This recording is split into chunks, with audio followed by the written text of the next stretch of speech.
Hi, I'm Leon, and today we'll be going over the Dart Zone Thunderbolt, a really cool semi-auto blaster that I think is almost perfect.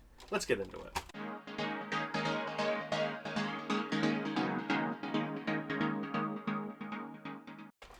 The Dart Zone Thunderbolt is a mag-fed semi-auto blaster brought to you by Dart Zone. It is pretty much just your normal semi-auto blaster, but it's got a couple of cool things to talk about. First thing being 6 AA batteries powering this thing. That makes it shoot significantly harder than your normal Nerf blasters, and I'll let you compare real quick. This is the rev up for the Storm Charge. These are fresh batteries. That's about max. This is the rev up for the Thunderbolt. That's max. And to compare old reliable, here's the Spectrum.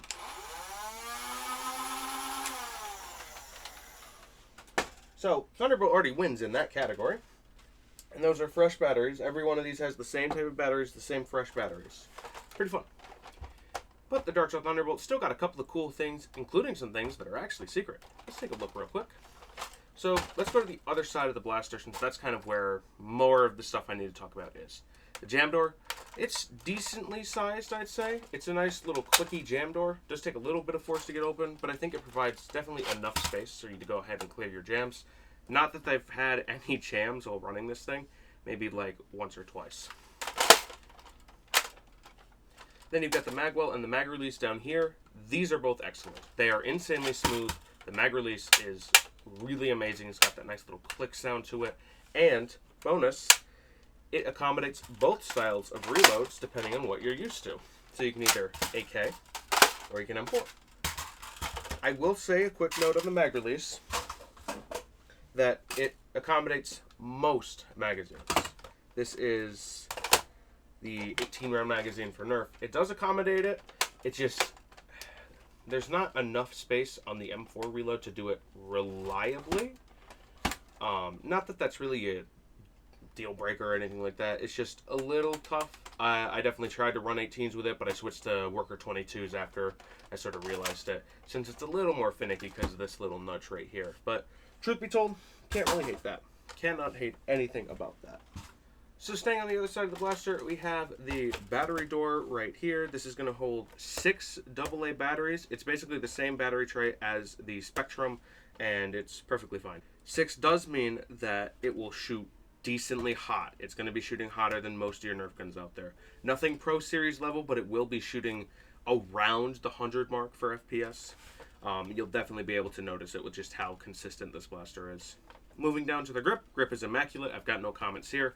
The trigger is nice and clicky. I'll open the jam door so we don't have any revs. Super nice.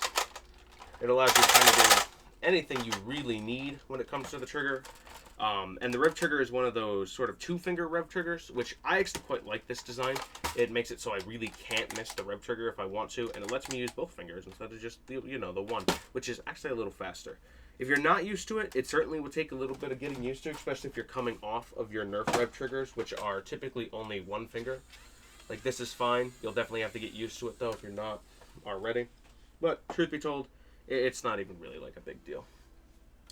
But let's go ahead and talk real quick about the attachments. There are 4 attachments on this blaster, and there are 3 rails on this blaster. 1, 2, and 3.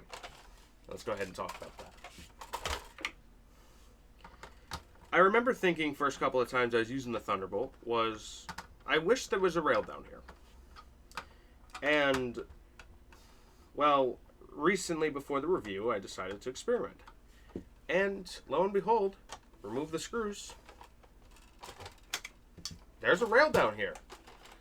And you can definitely use it to mount your Nerf attachments. I only have a scope with me, so it will look a little silly, but it can work. It's there. It works just fine. All the rails here are compatible with Nerf attachments, and the stock attachment point is also compatible with Nerf attachments. There's no like end strike barrel lug on the front of the thing, so you won't be able to attach your barrels, but fine. That's perfectly fine. I like just the look of the thing. But the Thunderbolt is fun. If you're going to be holding it with like a horizontal grip, though, I would definitely recommend this grip since it is pretty comfortable. But if you're going to be attaching something like an angled or vertical grip on it, yeah, you can definitely have a good amount of fun with that, especially since it's there. I like the included grip, so I never really have a way to like take it off, even though I'm partial to vertical grips. So that means they did a really, really good job with this. Up at the top, there are 2 rails. Both will accommodate your end strike attachments, and even though there's no lip for them, I haven't had any issues where they've wanted to fly off on me. So it's been pretty good, and I've been playing this thing pretty hard. Comes with 2 attachments. The front iron sight, which is honestly pretty fun. I like it. I definitely like to keep this one on regardless of what situation it is. The rear sight, I think it's a little too low in the included combo, but that's personal preference. You'll probably like this one a lot. I still like it. Got a nice little crosshair in it.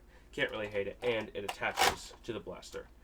But not only do they attach to this right here, they also attach to your Nerf blasters. Front iron sight goes on just fine.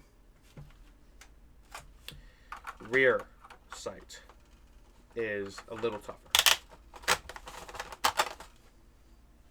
So because of this kind of angled down, it's really a proprietary kind of setup.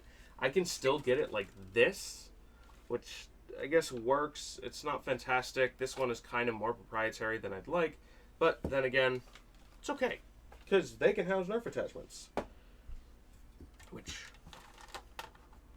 just like that. And not only can the rails accommodate Nerf attachments, but the stock can accommodate Nerf attachments too. Let's talk about the included stock real quick. This is an extendable stock, but it's not one of the like really, really crappy ones. This one has some merit to it. Like, I would feel perfectly fine shouldering this stock. And in fact, if you gave me the Blaster Bone stock with a couple extra mags, I would be perfectly fine with that. The included stuff is absolutely incredible. But in case you're not entirely a fan of the situations at hand, it's insanely, insanely comfortable and lets you switch everything. This is my personal combo for how I run the Thunderbolt. Nice little like iron reflex kind of thing. The regulator stock, which I think is the best stock Nerf has ever made, and the Worker 22s, because man, is it easy to shoot a lot with this thing. And I'll show you right now. Shooting the included darts in the included combo.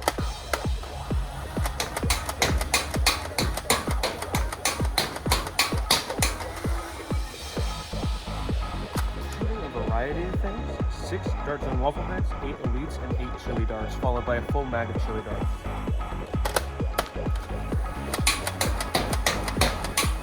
Now elites. Now chili darts.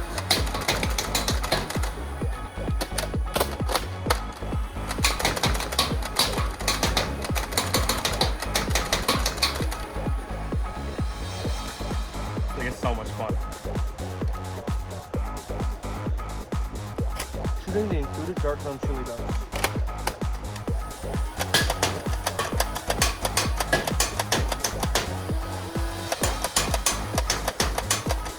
Now reloading to a 22 to speed fire.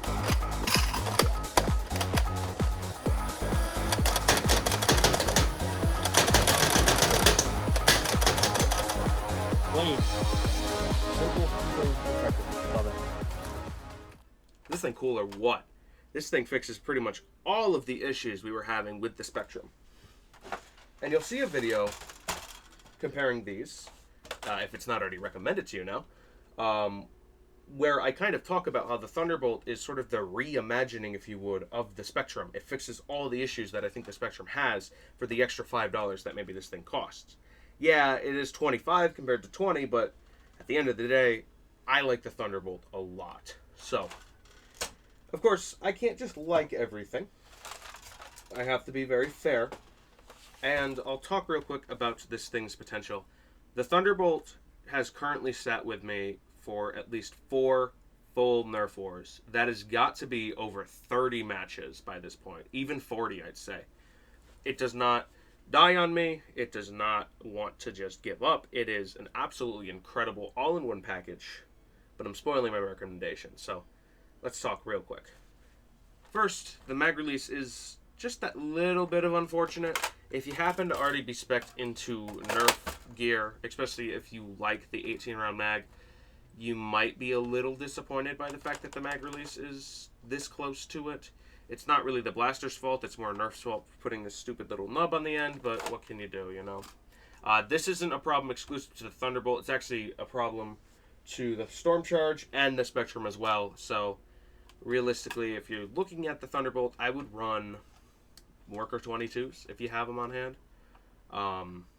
Or, if you're willing to spend an extra $20, go get the Easy Fire. This is an Easy Fire mag. You notice it still has that nub, but that nub is significantly flatter. So, both reloads are perfectly fine with it. If I had to pick up fresh gear for it, it would be the Easy Fire. The Easy Fire, which comes with 2 mags, and then I'd have the third one here. This is maybe the one I'd start with, and I'd switch off. That is perfectly fine to me. The Easy Fire came with some incredible mags, and I definitely think if you're looking at them in store, pick up both. You'll have a good kit for the Thunderbolt if you need it. Apart from that, I've got no comments, you know? I can't say, oh, I want this thing to be better, because I really can't say that. Trigger feels good, revs up fast, super aggressive, promotes all sorts of playstyles, really powerful, really fun. What more could you ask for? I think the Thunderbolt has got my highest recommendation. You don't need to wait for a sale. This thing goes on sale often, but you don't need to wait for a sale. I think $25 is perfectly fair for it. And I think you will be leaving with something that you really, really like. If you're really kind of eyeing it, it does only come with 1 mag. I do wish it came with 2, but the Easy Fire's in the same aisle, so just go get that one for the extra mags, and hey, you'll have a good time because both those blasters are actually really fun. Apart from that, I've got no comments on the Thunderbolt. It is absolutely fantastic. And if you are interested in this platform and debating between the Spectrum, get this one. This one is a lot better. As always, that is my video review of the Dart Zone Thunderbolt. I hope you enjoyed, because I really enjoy this thing. I am super happy to put my full trust in any Thunderbolt out there. And I hope that seeing it in action and just knowing that this thing is really, really practical, especially for all sorts of Nerf games, helps you just kind of realize how just fun the thing is. As always, take it easy. And if you like the video, go ahead and like, and go ahead and subscribe if you like what I do here. Take it easy, y'all.